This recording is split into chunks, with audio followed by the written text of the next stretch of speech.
40 నుంచి 30, 40, 50 max. Drive జరిగేటప్పుడు కూడా ఒక 500 మంది మధ్యలో డ్రైవ్ అయింది వాళ్ళ వేరే ఇన్స్టిట్యూట్స్లో.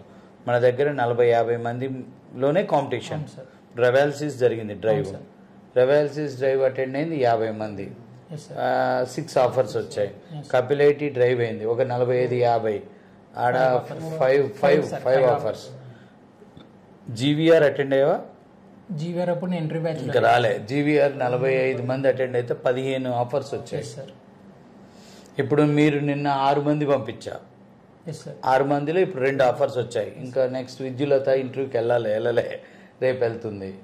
సో డెఫినెట్గా అంటే లెస్ కాంపిటీషన్, అంటే లిమిటెడ్గా క్రౌడ్ని పెట్టుకొని మన స్ట్రాటజీ ఏంటంటే లిమిటెడ్ క్రౌడ్, లాంగ్ అవర్స్, ఉన్న క్రౌడ్ మీద ఫోకస్.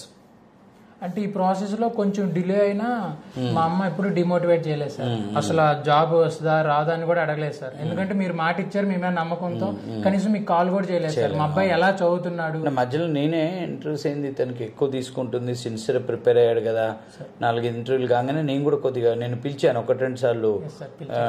నువ్వు ఏం కాదు వస్తుంది, కొంచెం ఆగు అని చెప్పి టెన్షన్ పడకని చెప్పాను.